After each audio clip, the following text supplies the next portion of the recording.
तो guys break के बाद हम लोग स्टार्ट करते हैं। हमने ब्रेक के पहले 149 सबसेक्शन 1 का फर्स्ट प्रोविजो पूरी तरीके से खत्म कर दिया। मैंने क्या समझाया है वापस बता देता हूँ। आप लोगों को टोटल 3 कॉपीज बनानी पड़ेगी। पहली कॉपी होगी प्रोविजन, जो मैं प्रोविजन याद कराता हूँ वो आपको प्रोविजन वाली कॉपी में लिखना है। एक कॉपी होगी कॉन्सेप्ट और तीसरी कॉपी होगी व्हाई लॉ लाइक दिस। ये 3 कॉपीज में डिवाइड करना है।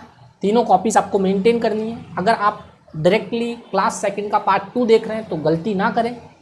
आपको पहले फर्स्ट क्लास का पार्ट 1, पार्ट 2, फिर सेकंड क्लास का पार्ट 1 देखने के बाद आपको ये लेक्चर देखना चाहिए। आइए स्टार्ट करते हैं। अब हमें समझना है वुमेन डायरेक्टर। अरे क्या महिला का होना जरूरी है क्या? महिला के बिना देखो काम नहीं चल सकता है। महिलाओं की सिर्फ समाज में रिस्पेक्ट नहीं है, तुम समझने की कोशिश करो।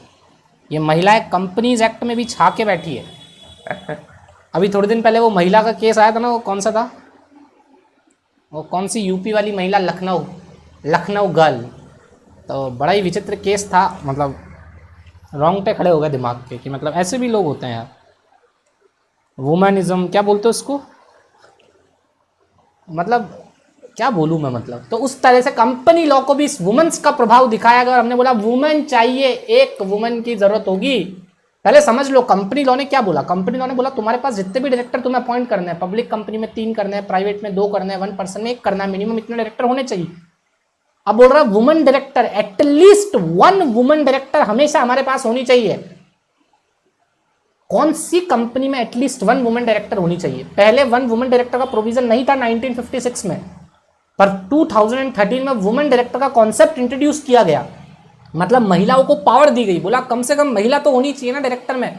आपकी कंपनी इतना बड़ा आपने स्ट्रक्चर खड़ा किया हुआ, इतने सारे डायरेक्टर है, उसमें से महिला का होना जरूरी है भैया। उसमें महिला का होना बहुत जरूरी है, बिकॉज महिला होती है भाई। ठीक है ना। तो क्या लिखा हुआ है, पहले मैं सेक्शंस को रीड कर रहा हूं। क्या सेक्शन होगी ये, सेक्शन बताएगी। पहले देखो सेक्शन में क्या लिखा हुआ होगा। सेक्शन बोलेगी वुमेन डायरेक्टर होनी चाहिए, कौन सी कंपनी में वुमेन डायरेक्टर होनी चाहिए, कौन सी कंपनी में नहीं होनी चाहिए। पहली बात ये बताएगी सेक्शन। दूसरी बात बताएगी वुमेन डायरेक्टर 1956 में नहीं थी पर 2013 में आई। तो 2013 में बहुत सारी कंपनियां पहले से रजिस्टर्ड थी 1956 में। तो उन कंपनीज को कितने टाइम के अंदर वुमेन डायरेक्टर को अपॉइंट करना है। कोई कंपनी न्यूली अगर इनकॉर्पोरेट हुई है 2013 में तो उनको कितने दिन में अपॉइंट करना है वुमेन डायरेक्टर को। अगर वुमेन डायरेक्टर छोड़ के चली जाती है, अगर वुमेन डायरेक्टर को निकाल देता है, पहले अपॉइंट करो फिर निकाल दो। बोलो 2 दिन में अपॉइंट किया, तीसरे दिन बोला चल निकल। तो अगर महिला के साथ तुमने ज्यादती की, महिला के साथ ये दुष्व्यवहार किया, तो भैया तुम्हें महिला को वापस लेके आना पड़ेगा। महिला जा नहीं सकती है। एक बार महिला आई फिर गई तो वापस नई महिला को लेके आना ही पड़ेगा। महिला तो रहेगी ही रहेगी। तो पहली बात महिला डायरेक्टर रहना जरूरी है। किन कंपनी से महिला का डायरेक्टर रहना जरूरी है, कौन कौन सी मतलब महिला, कौन कौन सी कंपनीज महिला को डायरेक्टर बनाएगी, 1956 वाली कितने दिन में बनाएगी। अगर कोई कंपनी नहीं आई है तो कितने दिन में बनाएगी। अगर हमने एक महिला को 2 दिन बुलाया और 2 दिन के बाद निकाल दिया तो नई महिला को कितने दिन के अंदर लाना है। ये सारी बातें women director second proviso section 149 subsection 1 में लिखा हुआ है। क्या लिखा हुआ देखो, एटलीस्ट, मैंने कहा पहले मैं 3 बार पढ़ूंगा, सेक्शन को पहले पढ़ूंगा 3 बार, ये मेरा हमेशा का तरीका रहेगा। At least 1 woman director shall be on the board of such class or classes of companies has been prescribed in Rule 3 of Companies Appointment and Qualification of Director Rule 2014 second proviso of section 149 subsection 1. Rule 3 provided the following class of companies shall appoint at least 1 woman director.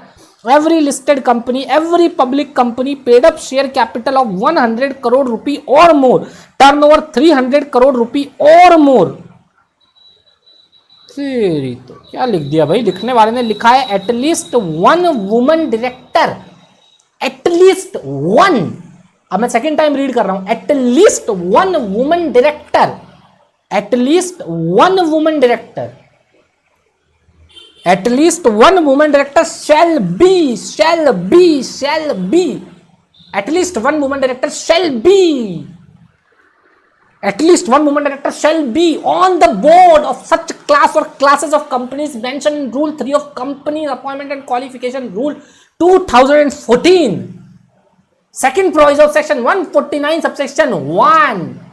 Following classes of companies, every listed company, every public company having a paid up share capital more than 100 or 100 crore or turnover 300 or more than 300 crore.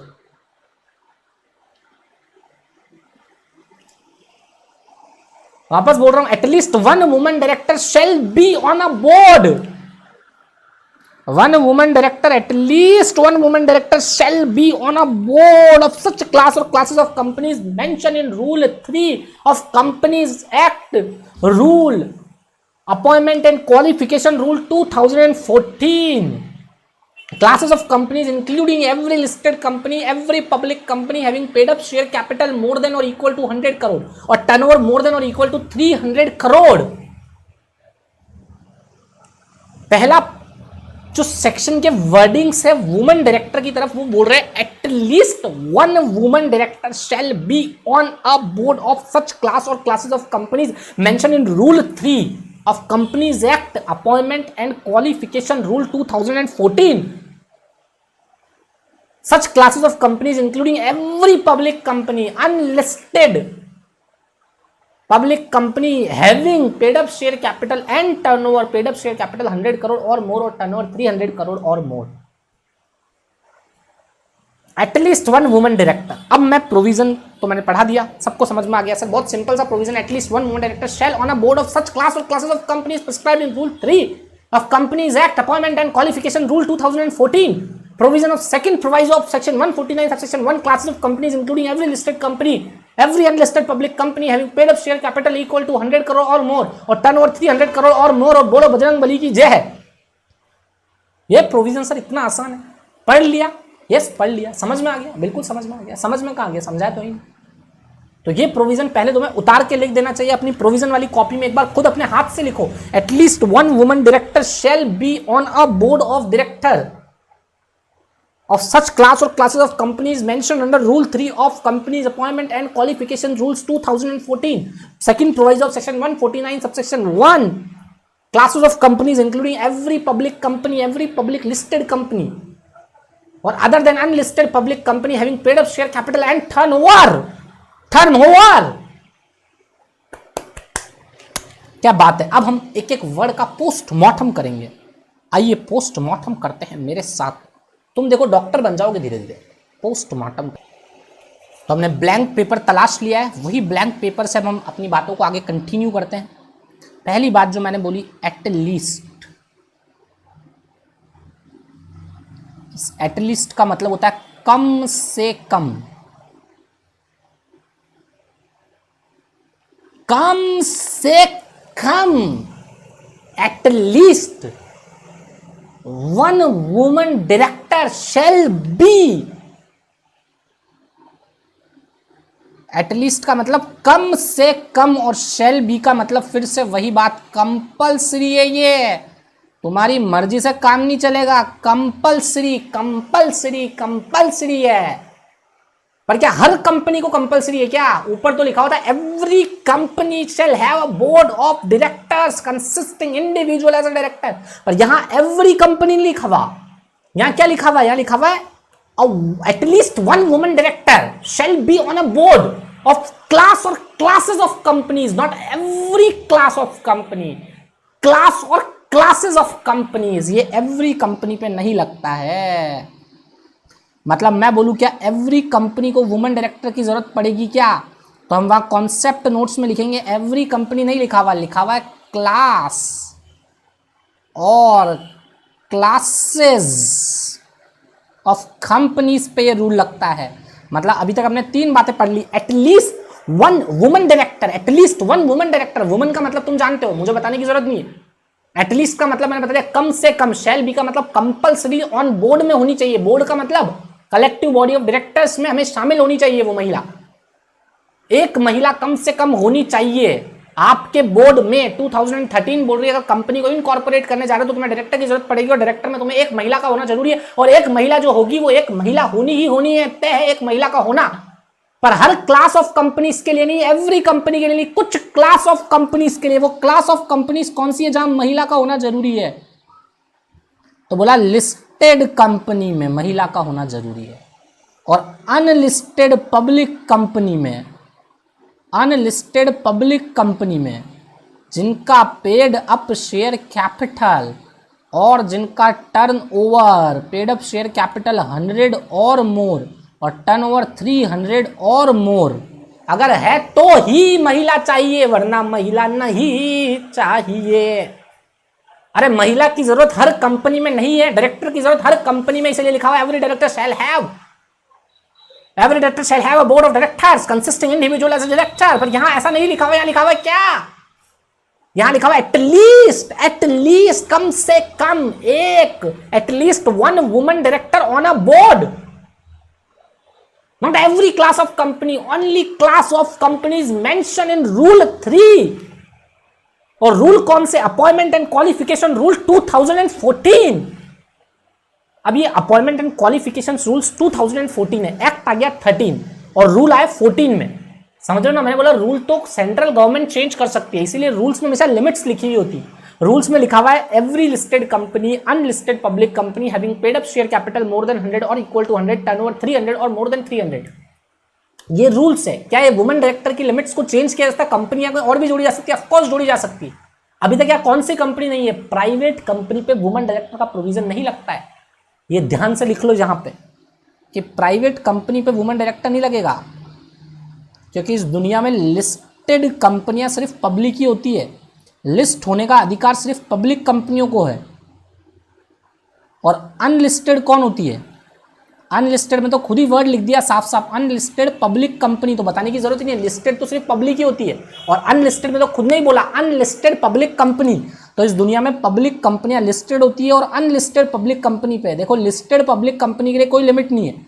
अगर आप listed public company हो और भले ही आपका paid up capital 100 से भी कम है, तो भी आप पे लिमिट लगेगी, तो भी आपको वुमेन डायरेक्टर लगेगा लगेगा, क्योंकि लिस्टेड के साथ लिमिट नहीं दे रखी है, पर अनलिस्टेड पब्लिक कंपनी के साथ लिमिट है। अगर मैं बोलूं लिस्टेड पब्लिक कंपनी में क्या एक वुमेन डायरेक्टर चाहिए, भले ही वहां का टर्नओवर 200 करोड़ है, भले ही वहां की पेड अप शेयर कैपिटल 100 से भी कम है, तो क्या भी लिस्टेड कंपनी को जरूरत पड़ेगी एक महिला की? अरे जरूरत पड़ेगी, महिला चाहिए ही चाहिए। लिस्टेड कंपनी, तुझे महिला की जरूरत है, पर क्या लिस्टेड कंपनी प्राइवेट हो सकती है? नहीं, लिस्टेड कंपनी सिर्फ पब्लिक होगी। और अनलिस्टेड पब्लिक कंपनी के लिए लिमिट लगा दी, बोला तुम अनलिस्टेड हो, लिस्टेड नहीं हो। लिस्टिंग का मतलब क्या होता है? लिस्टिंग का मतलब स्टॉक एक्सचेंज में लिस्ट होना, स्टॉक एक्सचेंज में लिस्ट होना, स्टॉक एक्सचेंज में लिस्ट होना, स्टॉक एक्सचेंज में लिस्ट होना, उसको बोलते हैं लिस्टिंग कंपनी। और अनलिस्टेड कंपनी जो स्टॉक एक्सचेंज में लिस्टेड नहीं है पर पब्लिक है, तो अनलिस्टेड पब्लिक कंपनी में लिमिट है। अगर paid up share capital cross करती है, टर्नओवर क्रॉस करता है, और दोनों के बीच में और लगा हुआ है, ना कि एंड लगा हुआ है, मतलब दोनों में से अगर एक भी कंडीशन सेटिस्फाई हो जाती है, समझो मेरी बात को, वहां लिखा हुआ है paid up share capital and turnover या और टर्नओवर, यहां लिखा हुआ और टर्नओवर, मतलब चाहो तो ऊपर वाली लिमिट में आ जाओ, चाहो तो नीचे वाली लिमिट में आ जाओ, दोनों में एक साथ आना जरूरी नहीं है। एंड का मतलब होता है दोनों की दोनों कंडीशन फुलफिल करना। पेड अप शेयर कैपिटल भी 100 से ज्यादा और 100 के इक्वल, और टर्नओवर भी 300 और 300 से ज्यादा, ऐसा नहीं। अगर पेड अप शेयर कैपिटल को क्रॉस किया, टर्नओवर को क्रॉस किया, किसी को भी क्रॉस किया, आप लपेटे में ले ले जाओगे। तो वुमेन डायरेक्टर का प्रोविजन कहां लिखा हुआ है? रूल्स में लिखा हुआ है। क्या गवर्नमेंट यहां रूल को बदल के प्राइवेट कंपनी के लिए भी ये रूल बना सकती है? Of course. क्या सेंट्रल गवर्नमेंट खुद ही चेंज कर सकती है? Of course, because rules change करने की पावर सेंट्रल गवर्नमेंट के पास है। तो प्रोविजन क्या बना? प्रोविजन बना एवरी कंपनी नहीं। अगर मान लो तुम्हें प्रोविजन की लैंग्वेज एज इट इज याद नहीं हो तो तुम डायरेक्टली लिख सकते हो क्लास और classes of companies mention in rule 3 appointment and qualifications rules 2014। Chapter का नाम ही क्या? Appointment and qualifications. तो रूल कौन से होंगे? Appointment and qualification rule 2014, because act 13 में आया, रूल 14 में आया। तो appointment and qualifications rules 2014। Such class और classes of companies at least one women director in board. Shall be लिखना जरूरी है, at least one women director on board लिखना जरूरी है। क्लास और क्लासेस ऑफ कंपनीज लिखना जरूरी है। और क्लास और क्लासेस ऑफ कंपनीज में कौन सी क्लास और क्लासेस ऑफ कंपनीज लिखी हुई है? रूल 3 में वहां लिखा हुआ है एवरी लिस्टेड पब्लिक कंपनी। अब मैं बोल रहा हूं एवरी लिस्टेड पब्लिक कंपनी लिखा हुआ, सिर्फ एवरी लिस्टेड कंपनी लिखा हुआ। तो लिस्टिंग का अधिकार सिर्फ पब्लिक कंपनीज को ही है। और unlisted public company having paid up share capital equal to और मोर देन 100 करोड़ और टर्नओवर मोर देन और इक्वल टू 300 करोड़, और दोनों के बीच में लिमिट के बीच में और लगा हुआ है। क्या ये प्रोविजन प्राइवेट कंपनी पे लगता है? नहीं नहीं नहीं, कतई नहीं लगता है ये प्रोविजन प्राइवेट कंपनी। क्या ये सिर्फ पब्लिक कंपनी पे लगता है? यस। क्या पब्लिक लिस्टेड पे भी लगता है? पब्लिक अनलिस्टेड पे भी लगता है? यस। पब्लिक लिस्टेड के लिए कोई लिमिट है? No limit. 1 रुपए का टर्नओवर है, 1 रुपए की पेड अप शेयर कैपिटल, अगर आप लिस्टिंग हो तो आपको तो वुमेन डायरेक्टर रखना ही रखना है। Okay sir. और अगर आप अनलिस्टेड है तो अनलिस्टेड में सोचना पड़ेगा पेड अप शेयर कैपिटल और टर्नओवर। और लिखा हुआ, ना कि एंड। अगर आपने एक भी लिमिट को क्रॉस कर दिया तो आपको एक वुमेन डायरेक्टर चाहिए ही चाहिए। समझ गए सर, पूरी तरीके से बात समझ में आ गई। वुमेन डायरेक्टर का प्रोविजन जो है वो क्या है, वापस एक बार देख लेते हैं, प्रोविजन की तरफ चलते हैं वापस। At least one women director shall be on a board, shall be on a board of such a class or classes of companies has been prescribed in Rule 3 of Companies Appointment and Qualification of Director Rules 2014. Every listed company, यहाँ जाके word लिख दो, public ही है, सिर्फ ये है, ये अपनी कॉन्सेप्ट कॉपी में लिखते रहो। एटलीस्ट का मतलब क्या, शेल बी का मतलब क्या, पब्लिक लिस्टेड कंपनी का मतलब क्या, प्राइवेट पे नियम नहीं लगेगा। अब बात कर रहे हैं अगर paid up share capital 100 crore और मोर होती है या टर्नओवर 300 करोड़ और मोर होता है। अब सर ये टर्नओवर और ये पेड अप शेयर कैपिटल किस दिन का देखना है, ये किस दिन का देखना है? क्या आज क्रॉस होता है तो कल के कल अपॉइंट करना है, या ये लिमिट पिछले साल की देखनी है? बिकॉज हर बार तुमने जब ऑडिट पढ़ी होगी तो ऑडिट में जितनी भी सेक्शन पढ़ी वहां बोला प्रीसीडिंग ईयर के ऑडिटेड फाइनेंशियल स्टेटमेंट में जो लिमिट आ रही है वो देखो। जैसे मान लो मैं अगर 13 में खड़ा हूं तो 12 वाले फाइनेंशियल ईयर में देखूंगा मैं कि मेरे 12 वाले फाइनेंशियल ईयर में क्या लिमिट है। अगर मेरे 12 वाले फाइनेंशियल ईयर में प्रीसीडिंग फाइनेंशियल ईयर के ऑडिटेड फाइनेंशियल स्टेटमेंट में मुझे देखनी है पेड अप शेयर कैपिटल और टर्नओवर, दुनिया में जब कभी भी तुम ये लिमिट्स पढ़ो ना तो लिमिट के साथ दो बातें ध्यान में रखनी है कि भाई लिमिट में सबसे पहले तो लिमिट में क्या लिमिट दे रखी है, वो लिमिट क्या है, 100 करोड़ और मोर, 300 करोड़ और मोर, ये बात। और दूसरा ध्यान रखिए लिमिट किस दिन की चेक करनी है, तो लिमिट किस दिन की चेक करनी है, लिमिट उस दिन की चेक करनी है प्रीवियस ईयर के ऑडिटेड फाइनेंशियल स्टेटमेंट की, प्रीवियस ईयर के ऑडिटेड फाइनेंशियल स्टेटमेंट। तो प्रीवियस ईयर के ऑडिटेड फाइनेंशियल स्टेटमेंट को उठाना है और उसमें देखना है पेड अप शेयर कैपिटल क्या 100 क्रॉस कर चुका है, क्या टर्नओवर 300 क्रॉस कर चुका है। तो लिमिट जहां भी देखो वहां दो बातें, तो लिमिट क्या है और लिमिट किस दिन की चेक करनी है। तो लिमिट किस दिन की चेक करनी है, भाई इस दिन की चेक करनी है।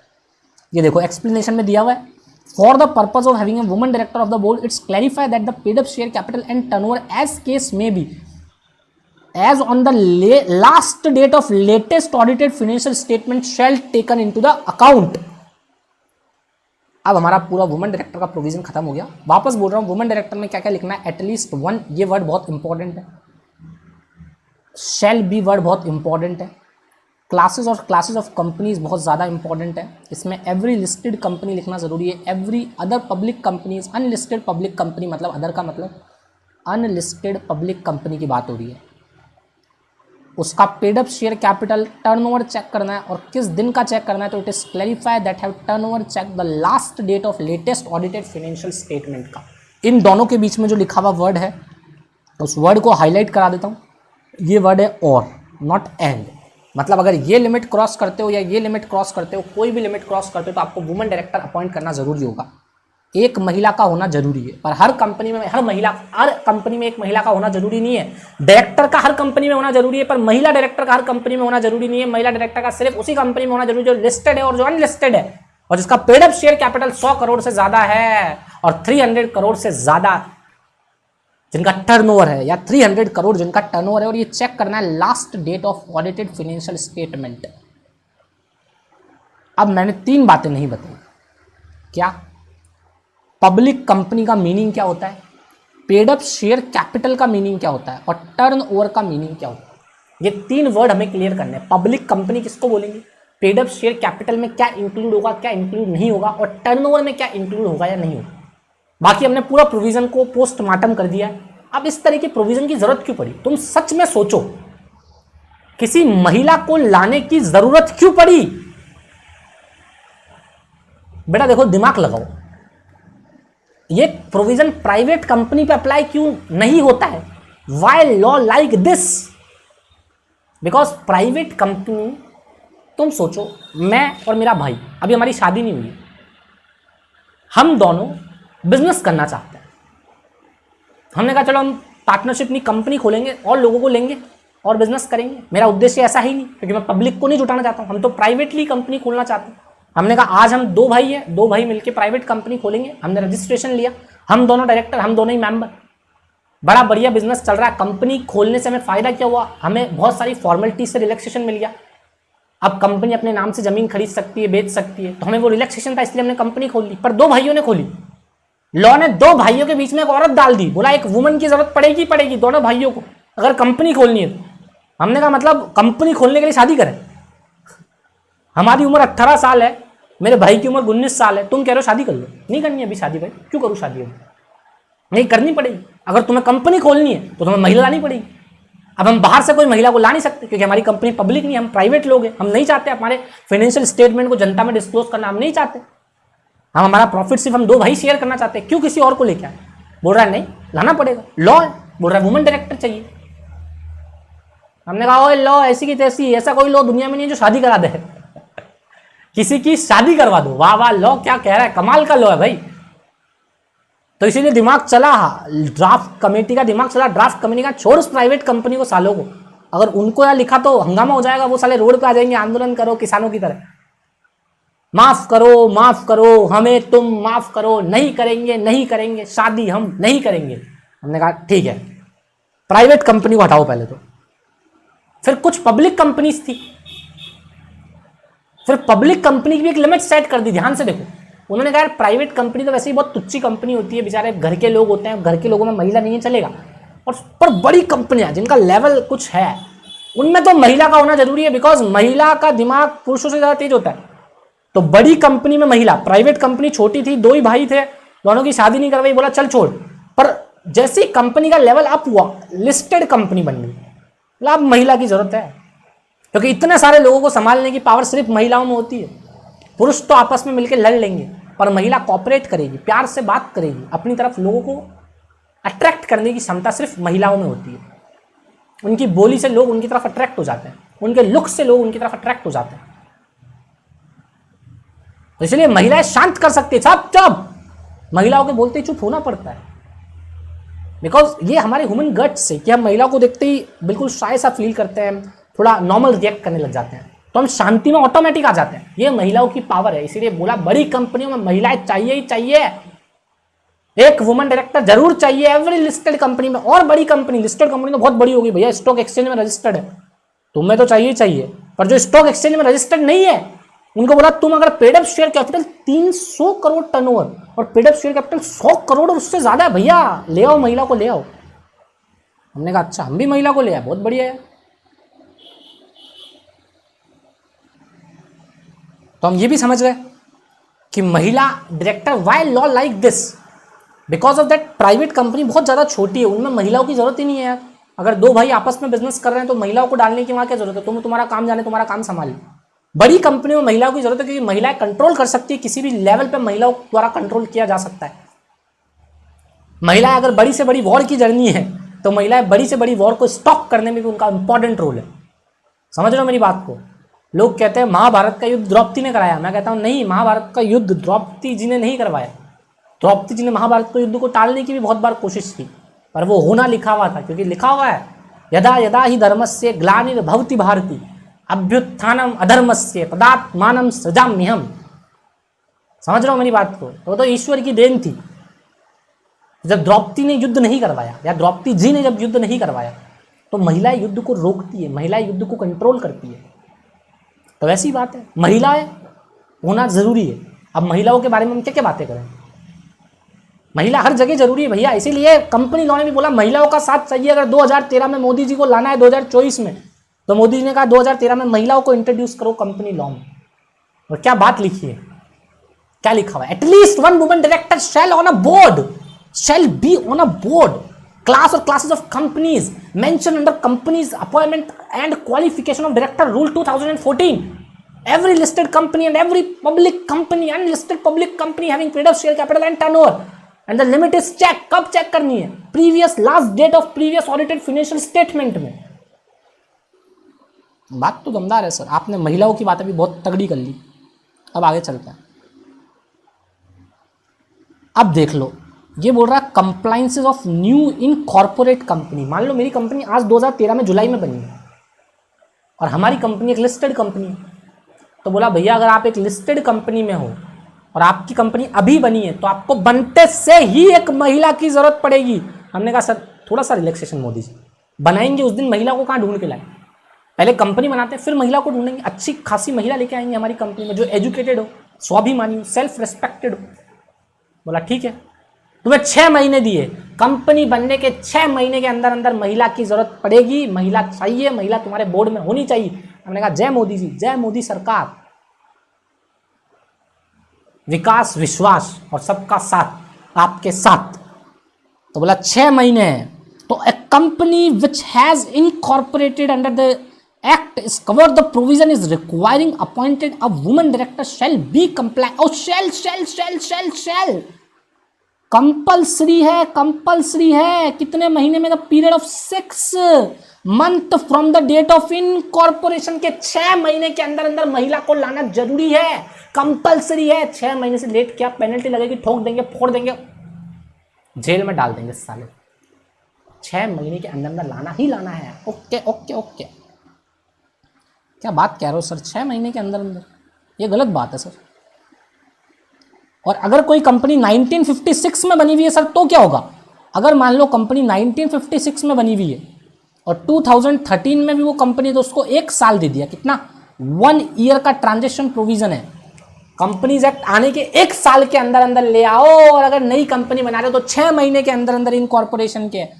और वरना अगर 1956 वाली हो तो 1 साल के अंदर अंदर आप एक महिला को अपनी कंपनी में ले आओ। एक्ट के आते ही, एक्ट आया 2013 में, तो इस 2013 के एंड होने तक, मार्च 2013 तक आप एक महिला को अपने अंदर शामिल कर लो। आपको 1 साल का टाइम दिया, आप अच्छी महिला को ढूंढिए। पहले आपने कभी महिलाओं का साथ नहीं किया है तो 2-4-5 महीने महिलाओं के साथ रहिए, उनकी बात को सुनिए, समझने की कोशिश करिए, क्योंकि महिलाओं को समझा नहीं जा सकता है। ये तो किसी ने कहा, ये सच बात है, जिसने भी ये कहा है।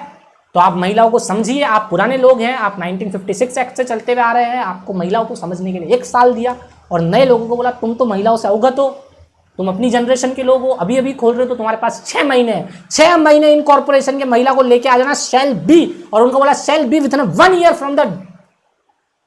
फ्रॉम कंपनीज एक्ट के आने के 1 साल के अंदर अंदर। पुरानों वालों को 1 साल और नए वालों को 6 महीने। ये सब शैल है। अगर नहीं लाए, उड़ा देंगे, निकाल देंगे, फोड़ देंगे, जेल में डाल देंगे।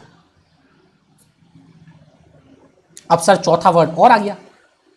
हमने ये समझ लिया, ठीक है, पुराने लोगों को कब लाना है, नए लोगों को कब लाना है। पर अगर मान लो हमारी कंपनी लिस्टेड है तो हमको 6 महीने में लेके आना है डेट ऑफ इनकॉर्पोरेशन से। पर हम अनलिस्टेड पब्लिक कंपनी है, तो क्या करेंगे? तो फिर बात ही खत्म होगी। फिर आपको 1 साल तक तो लाने की जरूरत ही नहीं, बिकॉज आपका वो साल तो प्रीवियस ईयर बनेगा। और 2014 जब बिगिन होगा, स्टार्ट होगा, तब आपको 2013 की लिमिट को चेक करना है। तो मतलब सर ये जो 6 महीने वाली बात है न्यूली इनकॉर्पोरेटेड कंपनी के लिए, ये सिर्फ लिस्टेड कंपनी पे ही लगेगा? हाँ बिल्कुल। मतलब ये जो 6 महीने का पीरियड है, ये सिर्फ लिस्टेड कंपनी को ही दे रखा है, बिकॉज अनलिस्टेड को तो 1 साल वैसे भी मिल गया ना। उनका पेड अप शेयर कैपिटल तो प्रीवियस ईयर का चेक होता है, उनका टर्नओवर तो प्रीवियस ईयर का चेक होता है। और एक न्यूली इनकॉर्पोरेटेड कंपनी का तो टर्नओवर होता ही नहीं है ना, उनका तो कोई भी ना टर्नओवर है उनके पास, ना उनका कोई पेड अप शेयर कैपिटल है। तो अगर आप अनलिस्टेड हो तो फिर आपको 1 साल तो वैसे ही मिल जाएगा प्रीवियस ईयर का।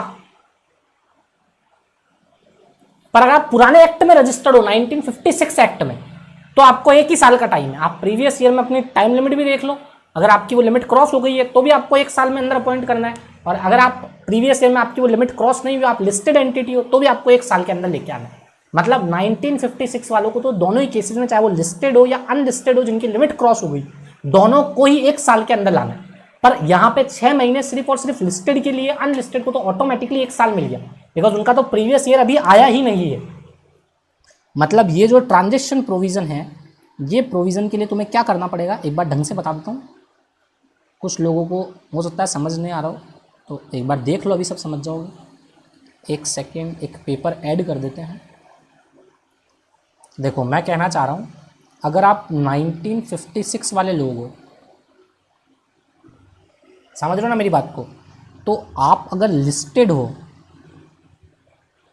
या अनलिस्टेड हो पर आपकी paid up share capital cross हो चुकी है, 100 से ज़्यादा हो चुकी है, और आपका टर्नओवर भी 300 से ज़्यादा हो चुका है, दोनों में से कोई एक कंडीशन पूरी हो चुकी है, तो भी आपको 1 साल का टाइम दिया हुआ है। ट्रांजेक्शन प्रोविजन 1 साल में, ये दोनों ही तरह की कंपनी 1 साल में, 1 साल के अंदर अंदर एक महिला को लेके आ जाओ। पर अगर आप 2013 वाले हो, कब वाले हो आप 2013 वाले लोग हो, तो हमने बोला अगर आप 2013 वाले लोग हो तो आपको देखना पड़ेगा कि आप किस टाइप के स्ट्रक्चर में काम करते हो। 1 मिनट रुको, ये रहा। अगर आप 2013 वाले हो तो आपको देखना पड़ेगा आप लिस्टेड हो क्या। अगर लिस्टेड हो तो आपको 6 महीने के अंदर अंदर एक महिला को लाना है इन कॉरपोरेशन से। और अगर आप अनलिस्टेड हो, पब्लिक कंपनी हो, तो आप अभी बने ही तो जस्ट आप 2013 में बन के आए हो, तो आपका तो 1 साल 2013 ही होगा। तो वो 2013 तो खुद प्रीवियस ईयर होगा ना, तो आपको तो 1 साल वैसे ही मिल गया, आप पे 6 महीने की लिमिट लगी नहीं। ये मैं बोलना चाह रहा हूँ। अब मुझे लगता है आपको होल एंड सोल पूरा प्रोविजन समझ में आ गया होगा। अब सिर्फ हमें एक बात और पढ़नी है, अगर महिला को हटा दिया तो महिला को कितने दिन के अंदर लेके आना जरूरी है। Filling the intermediate vacancy of women director. अगर एक वुमेन डायरेक्टर को आपने हटा दिया, एक वुमेन डायरेक्टर आपको छोड़ के चली गई या आपने उसको हटा दिया, तो अगर वुमेन डायरेक्टर को आपने हटाया, वुमेन डायरेक्टर छोड़ के चली गई, अपना ऑफिस वेकेट कर दिया, वेकेट का मतलब होता है छोड़ना, तो any intermediate vacancy shall be filled, shall be भरी जाएगी, भरना कंपल्सरी है बाय अ बोर्ड। उनको बोर्ड ऑफ डायरेक्टर ही अपॉइंट करेंगे at the earliest but not later than, at the earliest but not later than immediate next board meeting or 3 months from the date of such vacancy whichever is later। 3 महीनों के अंदर अंदर या फिर आने वाली board meeting whichever is later में आपको वो वुमेन डायरेक्टर की भर्ती को भरना है। और भरेंगे कौन? बोर्ड ऑफ डायरेक्टर भरेंगे, बोर्ड ऑफ डायरेक्टर भरेंगे। सर थोड़ा कंफ्यूजन हो रहा है। हाँ कंफ्यूजन हो रहा है, मुझे पता है। पूरा प्रोविजन हम वापस क्लियर करते हैं। आ जाओ वापस एक बार शुरू से पूरे वुमेन डायरेक्टर के प्रोविजन को रीड करते हैं, अब मजा आ जाएगा। लास्ट टाइम में इसका पोस्टमार्टम कर रहा हूं, मजा आ जाएगा। तो अल्टीमेट पोस्टमार्टम अब स्टार्ट हो रहा है। पहली बात जो लिखी हुई है, लिखा हुआ है एटलीस्ट वन, अंडरलाइन कर लो। वुमन, वुमन का मतलब क्लियर एकदम, वुमन का मतलब महिलाएं। डायरेक्टर का मतलब appointed as a board, on the board of director, on a board का मतलब collective body of directors, classes of companies as prescribed in the rule 3 of companies appointment and qualification of director rules. कौन कौन सी classes of companies होगी? Every listed company, listed company सिर्फ public ही होती है। और अनलिस्टेड कंपनी में कौन सी कंपनी होगी? जिनकी paid up share capital 100 crore है और टर्नओवर 300 करोड़ रुपीस और ज़्यादा। इसके बाद बोला ये जो लिमिट है वो चेक कब करनी है? तो ये प्रीवियस ऑडिटेड फाइनेंशियल ईयर की लास्ट डेट की लिमिट को चेक करना है। मैंने कहा अगर कोई कंपनी नई बनी है तो नई बनी कंपनी अगर लिस्टेड बनी है तो उसको 6 महीने का टाइम है, वो 6 महीने के अंदर अंदर एक महिला को लेके आ जाए। शेल इन कॉर्पोरेशन के 6 महीने के अंदर महिला होनी चाहिए, कंपलसरी है। पर अगर आप अनलिस्टेड हो तो आपको वैसे भी साल भर की रियायत मिल चुकी है। आपका 2013 तो प्रीवियस ईयर होगा, आपको 14 में लेके आना है तो आपको 1 साल का टाइम मिल गया। और अगर आप लिस्टेड है तो आपको सिर्फ 6 महीने का टाइम मिला है। और उसके अलावा अगर आप 1956 मतलब पुराने एक्ट में रजिस्टर्ड है तो आपको 1 साल के अंदर अंदर एक महिला को लेके आना है। पर लाना तो उन्हीं 2 कंपनीज को, कौन कौन सी? जो लिस्टेड है और जो पब्लिक लिस्ट अनलिस्टेड पब्लिक है, लाना तो उन्हीं को है ना। 1956 एक्ट में भी भले ही क्यों ना हो, अगर आपकी limit paid up share capital वाली या टर्नओवर वाली क्रॉस हो रही तो ही लाना है। पर लाने के लिए 1 साल दे दिए, वहां दोनों ही कंपनीज के लिए 1 साल लगेगा। अगर एक महिला छोड़ के चली जाती है, ऑफिस को वेकेट कर देती है, तो नई महिला को लेके आओ, और नई महिला को लेके आएगा board. Shall be appointed by board of director, shall be appointed by the board लिखा हुआ है, देखो ढंग से पढ़ो। Shall be filled by board earliest, दोनों में से जो भी पहले हो, क्या पहले हो, सॉरी दोनों में से जो लेटर हो, सॉरी दोनों में से जो लेटर हो, इमीडिएट नेक्स्ट बोर्ड मीटिंग और 3 months from the date of such vacancy whichever is later. या तो 3 महीने और या फिर next board meeting whichever is later में आपको अपॉइंट कर देना है। और अपॉइंट करेंगे बोर्ड। सर दिमाग खराब हो गया, ऊपर आपने हमको समझाया था OR पास करना है हर एक डायरेक्टर के अपॉइंट होने के लिए, और हर एक डायरेक्टर अगर 15 से ऊपर अपॉइंट करना है तो SR पास होना है। आप कह रहे हो अगर महिला डायरेक्टर छोड़ के गई, मान लो महिला डायरेक्टर छोड़ के चली गई, ये महिला आई और महिला छोड़ के चली गई, तो महिला को अपॉइंट बोर्ड ही कर देगा। जो महिला छोड़ के जा चुकी है उसकी जगह नई महिला को अपॉइंट करने की पावर बोर्ड को दे दी। सर ये भी तो डायरेक्टर है महिला, तो महिला डायरेक्टर को बोर्ड खुद ही अपॉइंट कर देंगे, बोर्ड ही, वो कलेक्टिव बॉडी ऑफ डायरेक्टर ही नई महिला को लेके आ जाएंगे। हाँ, तो महिला डायरेक्टर की वैकेंसी को फिल करने के लिए कभी भी हमें OR पास नहीं कराना, महिला को लाने के लिए OR चाहिए। महिला अगर 15 से ऊपर बाद में आ रही है, 15 के बाद में आ रही है, तो SR भी चाहिए महिला के लिए। पर अगर महिला छोड़ के जा रही है तो नई महिला को लाने के लिए बोर्ड ही चाहिए। बिकॉज सोचो जनरल मीटिंग का खर्चा कितना होता है बच्चों। अगर हम बोलेंगे महिला छोड़ के चली गई, वापस जनरल मीटिंग बुलाओ, और महिला के लिए जनरल मीटिंग में इतने सारे शेयर होल्डर्स को बुलाओ, करोड़ों अरबों रुपए लगा के रामलीला मैदान को बुक करेगा रिलायंस, और फिर बोलेगा चलो नई महिला को लेके आते हैं। समझो बेटा, तो बोला बोर्ड ही अपॉइंट करेंगे, और वो महिला अगली बार तो रिटायर हो जाएगी ना, अगली एजीएम में महिला का टर्नओवर खत्म हो जाएगा, सॉरी महिला का पीरियड खत्म हो जाएगा, महिला की सर्विस का पीरियड खत्म हो जाएगा अगली एजीएम में। सर ये कहाँ लिखा हुआ है? ये बेटा 152 में लिखा हुआ है। 152 थोड़ा सा लिंक कर दिया मैंने कि 152 में लिखा हुआ है हर एक डायरेक्टर का पीरियड अगली एजीएम में खत्म हो जाता है। तो क्या हो गया, अगर एक महिला छोड़ के गई 6 महीने के लिए, कोई नई महिला को लेके भी आ गया बोर्ड अपनी खुशी से, तो ठीक है ना। प्रिया गई, स्नेहा को लेके आ गया बोर्ड की पसंद को, ठीक है कोई बात नहीं, लिया बोर्ड, तेरे पे पावर दे दी। और लाना कितने दिन में, समझ लो मेरी बात को। आज ये महिला गई 31 मार्च को, मान लो छोड़ के, तो 31 मार्च से 3 महीने। और मैं कह रहा हूं बोर्ड मीटिंग जो बुलाएंगे हम, वो बोर्ड मीटिंग हम बुलाएंगे 25 अप्रैल को। और 3 मंथ कब होंगे? अप्रैल, मई और जून। मतलब ऐसा बोल सकता हूं 30th जून। तो बोला whichever is later, 25 April और 30th June, whichever is later में आपको अपॉइंट करना है। किसको? बोर्ड को। शेल कंपल्सरी अपॉइंट करना पड़ेगा महिला को। सब जगह शेल लिखा हुआ, shall filled by board, shall filled by board. अब बच्चा एग्जाम में मे लिख के आ जाता है, तो बच्चे की गलती है, भैया क्या मे लिख रहा है, पागल। 3 महीने और board meeting, whichever is later में आपको महिला को अपॉइंट करना है, इंटरमीडिएट वैकेंसी फिल करनी।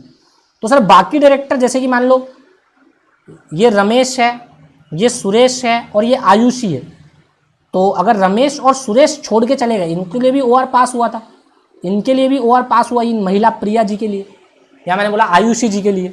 तो ये आयुषी जी अगर छोड़ के चली गई तो इनको तो फिल करना है 3 महीने के अंदर अंदर। और ये रमेश और सुरेश अगर छोड़ के चले गए तो इनके लिए लिखा हुआ 161 सबसेक्शन 4 में कि इनकी इंटरमीडिएट वैकेंसी को कैसे फिल किया जाता है, वो हम पढ़ेंगे 161 सबसेक्शन 4 में। वो कॉमन वैकेंसी है कि कॉमन वैकेंसी कैसे फिल होती है। पर महिला स्पेशल है, इसलिए महिलाओं की वैकेंसी यहीं दे रखी है कि अगर महिलाएं वेकेट करती है तो नई महिलाओं को लाने का टाइम है 3 मंथ और 3 मंथ और immediate board meeting whichever is later में महिला को लेके आने वाला है। और लेके आएगा कौन? बोर्ड। और सर रमेश और सुरेश का प्रोविजन 161 सबसेक्शन 4 में लिखा हुआ है। अब एक एग्जांपल दिया हुआ देखो, शीतल ने ऑक्यूपाई किया था office of women director in company, but due of her sudden death, 17 March को डेथ हो गई, तो इंटरमीडिएट वैकेंसी आ गई, who is required to file the vacancy earlier because she was only 1 women director in the company. The immediate board meeting was held on 25th June. The vacancy of women director must be filled of 25th June और within 3 month from the date of such vacancy, यानी कि 16th June, whichever is later. उन दोनों में से जो भी letter होगा उसमें हमें ये वैकेंसी फिल करनी पड़ेगी। ये एग्जाम्पल है। बस इस एग्जाम्पल के साथ ही वुमेन डायरेक्टर का प्रोविजन पूरी तरीके से हमारी लाइफ से खत्म हो गया। वापस बताता हूँ वुमेन डायरेक्टर में क्या लिखा हुआ है, बहुत ही नॉर्मल प्रोविजन है। बोल रहा है at least 1 women director shall be in a board, board में होनी चाहिए at least 1 women director. Classes of company जो appointment and director qualifications rules में लिखी गई है, कौन कौन सी कंपनी है, एवरी लिस्टेड कंपनी और every other public company having paid up share capital और टर्नओवर।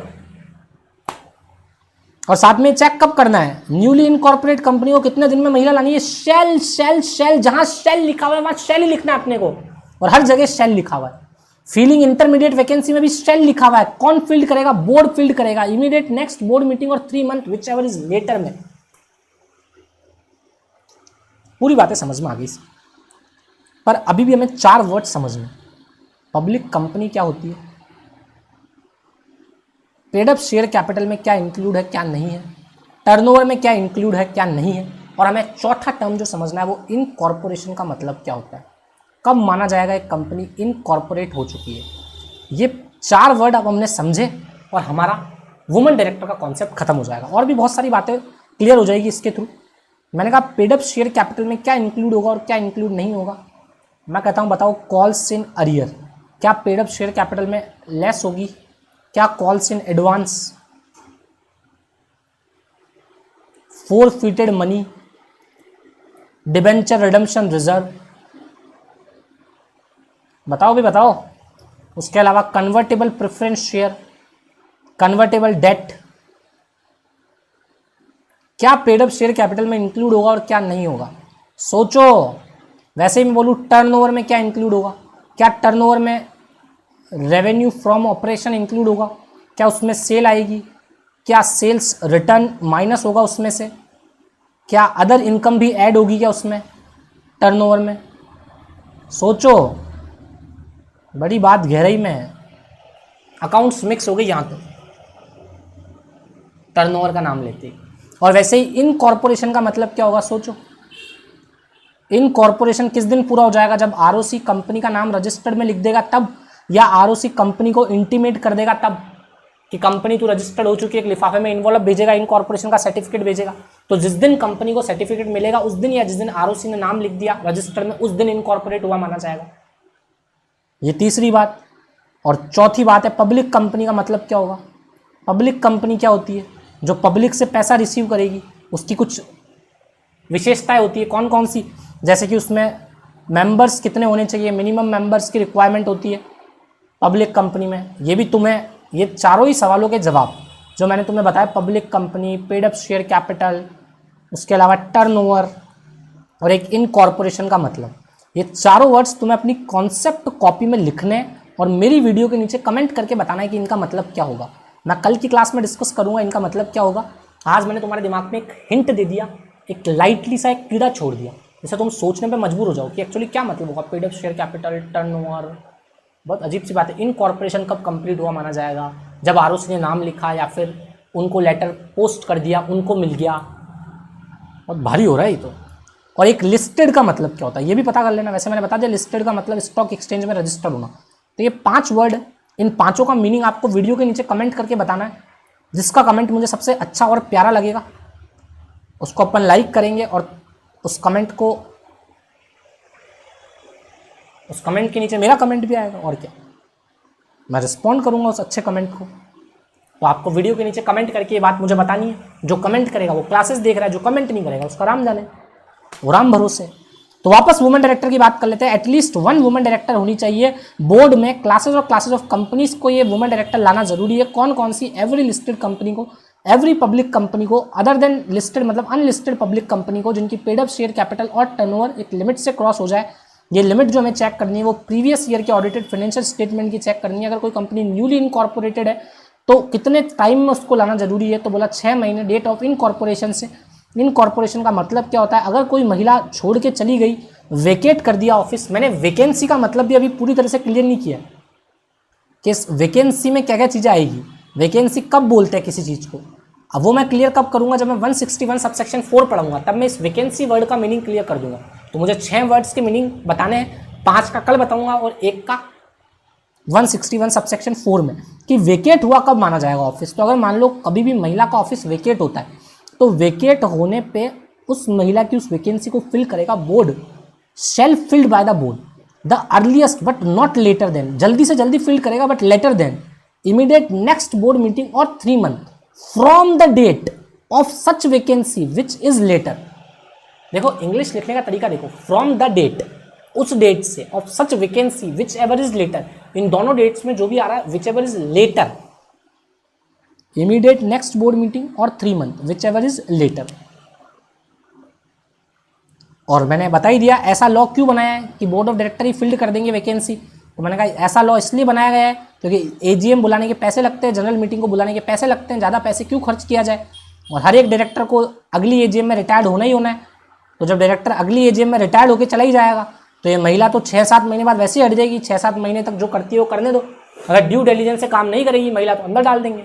इसमें क्या नॉर्मल सी बात, पड़ेंगे डंडे। तो ये प्रोविज़न ऐसा इसलिए बनाया हुआ है। क्यों 1956 वालों को 1 साल का टाइम दिया गया, मैंने बता दिया महिलाओं को समझना मुश्किल ही नहीं नामुमकिन है। तो पुरानी कंपनीज को बोला 1 साल तक महिलाओं को समझो, और जो 2013 वाले नए जनरेशन वाले लोग हैं उनको बोला तुम 6 महीने में समझ जाओ कंपनी बनाने के बाद। तो ये अपने को कहाँ लिखना है, वाई लॉ लाइक दिस। ये मेरे अपने लॉजिक से समझाने के लिए हंसी मजाक के लॉजिक हैं, अच्छे लगते हैं। ऐसे लॉजिक से हमें चीज़ें रिमेंबर रहती कि हमने एक्चुअल में ऐसा प्रोविज़न क्यों बनाया गया हो। बिकॉज ड्राफ्ट कमेटी भी जानती है कि महिलाएं आसानी से समझ में नहीं आती है, पुराने लोगों को तो बिल्कुल समझ में नहीं आएगी। तो पुराने लोगों को बोला चलो तुम 1 साल का टाइम लो। अब आता है एक रेजिडेंट डायरेक्टर भी हमारी कंपनी में होना जरूरी है, एक रेजिडेंट डायरेक्टर कंपनी में होना जरूरी है। सेम वही लैंग्वेज जो ऊपर है, बस वो नीचे कॉपी और पेस्ट की है। क्या लिखा हुआ है? Every company shall have at least 1 director who stay in India for total period not less than 182 days during the financial year. However, in case of newly incorporated company, the above requirement shall be proportionately at the end of financial year which is incorporate. वो जब से incorporate हुई है उसके पहले वाले previous year में, मतलब अगर मैं 2013 में रजिस्टर्ड हुआ तो 2012 में मेरे पास एक ऐसा डायरेक्टर होना चाहिए जो कौन सा डायरेक्टर हो? रेजिडेंट डायरेक्टर हो। और रेजिडेंट डायरेक्टर वो कब बनेगा? जब वो प्रीवियस ईयर में 182 दिन इंडिया में रहा हो। कॉन्टिन्यूस नहीं लिखा हुआ वर्ड, मैं कल इसका पोस्टमार्टम करूंगा, मैंने अभी प्रोविजन को रीड कर दिया। और साथ में अगर आपकी कंपनी 2012 में 6 महीने के लिए मतलब जून में इनकॉर्पोरेट हुई और मार्च में टाइम पीरियड खत्म हो गया, मतलब वो 9 महीने के लिए ही रह पाई कंपनी। तो अगर कंपनी 9 महीने के लिए ही थी तो 182 दिन तो 365 दिनों के लिए होते हैं। 182 तो आपको 365 में रहना था। अब 9 मंथ के लिए 182 को प्रपोर्शनेट कर देंगे, ये बोल रहा है। और प्रपोर्शनेट एक डायरेक्टर कम से कम उतने दिन रहना जरूरी है। ये पूरा प्रोविजन है, इसको हम कल इसका पोस्टमार्टम करेंगे और इंडिपेंडेंट डायरेक्टर पढ़ेंगे। तो नेक्स्ट क्लास में हम इंडिपेंडेंट डायरेक्टर और रेजिडेंट डायरेक्टर की तरफ बढ़ेंगे और इस सेक्शन को खत्म कर देंगे। सेक्शन बहुत बड़ी सेक्शन है, कल इसका अंत होगा और एक नई सेक्शन स्टार्ट होगी 152 और उसका भी कल अंत हो जाएगा। बिकॉज अब हम प्रोविजन की लैंग्वेज को पढ़ने के हैबिचुअल हो चुके हैं, हमें पता है शेल का मतलब क्या, इसका मतलब क्या, हमें प्रोविजंस को तोड़ तोड़ के खुद भी पढ़ सकते हो तुम। तुम्हें इतना कॉन्फिडेंस लाना है लॉ के अंदर। लॉ बहुत बढ़िया सब्जेक्ट है, रटना नहीं है, याद तो ऑटोमेटिक होगा। चलो कल की क्लास में मिलते हैं रेजिडेंट डायरेक्टर के साथ। Thank you so much, have a nice day, bye bye, सलाम, जय हिंद और वंदे मातरम।